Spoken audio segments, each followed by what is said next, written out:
So I had a really powerful call with a client today where we were going through the next 3 months milestones, goals, targets to hit, edged against the 12 months goal and what we're working towards.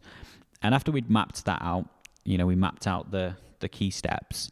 The question I asked is, who do you need to become to make that happen?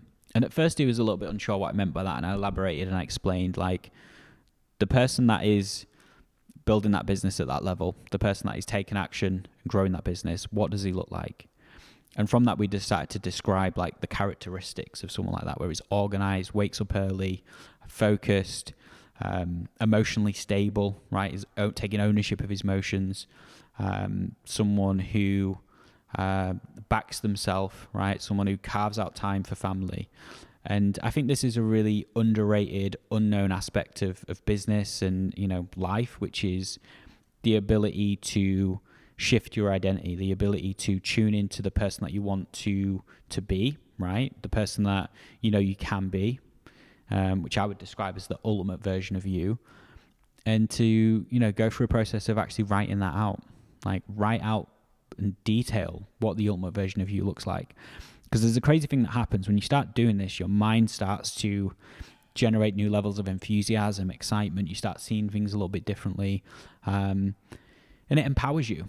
It empowers you to level up and grow. And I think in business and in life, if you're not growing, right, you're kind of dying. Like, that's my perspective. Like, it's not that, you probably relate to this, or you may or may not relate to this. My perspective and my experience is, if I'm not working to move forwards, I'm moving backwards. Because a lot of times in life, like, there is no standing still, right? There is no standing still. Because when we're in a phase of inaction, generally, life around you doesn't stop moving.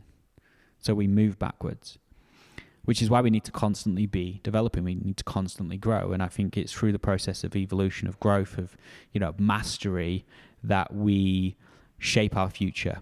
We create our reality. And this exercise is a fun little exercise to do, right?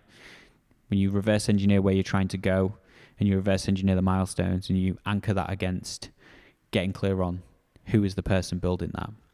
And then go become that person. Go do the actions of that person. Live and breathe as that person. And you will change your reality in what will feel overnight.